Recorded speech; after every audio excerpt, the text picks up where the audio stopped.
వెలమ కులస్తులపై షాద్ Nagar MLA Veerlapalli Shankar చేసిన వ్యాఖ్యలపై Kukatpally MLA Madhavaram Krishnarao ఆగ్రహం వ్యక్తం చేశారు. షాద్ నగర్ ఎమ్మెల్యే వీర్లపల్లి శంకర్ అహంకారపూరితమైన ధోరణితో మాట్లాడుతూ ఉన్నారని, ఇది ఆయన వ్యక్తిగత వ్యాఖ్యలా లేక పార్టీ మాట్లాడించిన వ్యాఖ్యలా అని ప్రశ్నించారు. మాధవరం ఇంటికి వెళ్లిన వెలమ సంఘ ప్రతినిధులు శంకర్పై చర్యలు తీసుకోవాలని వినతిపత్రం ఇచ్చారు. ఆ తర్వాత నేతలంతా కలిసి కూకట్పల్లి పోలీస్ స్టేషన్లో ఎమ్మెల్యేపై ఫిర్యాదు చేశారు. ఎమ్మెల్యే శంకర్ చేసిన వ్యాఖ్యలపై బహిరంగంగా క్షమాపణలు చెప్పాలని డిమాండ్ చేశారు.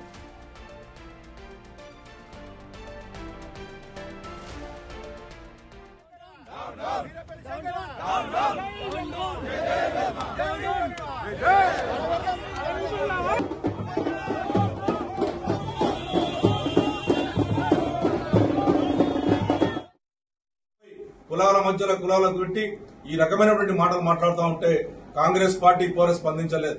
నేను పిసిసి అధ్యక్షుడిని డిమాండ్ చేస్తా ఉన్నాను, అదేవిధంగా ముఖ్యమంత్రిని డిమాండ్ చేస్తా ఉన్నాను. మీ వైఖరి ఏంటి?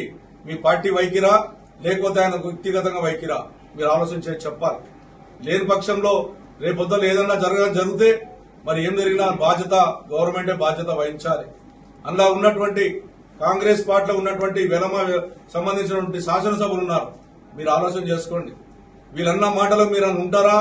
బయటకు వచ్చి పోరాడతారా? మన జాతి నుంచి మాట్లాడతారా అన్నటువంటిది మాట్లాడాలి. మనం అందరం కలిసి ఎస్సీ, ఎస్టీ, బీసీ, మైనార్టీలు అన్ని కులాలు వేస్తేనే మనం గెలిచినటువంటి జాతి మనది. అందరితో ప్రేమ ఉండే జాతి.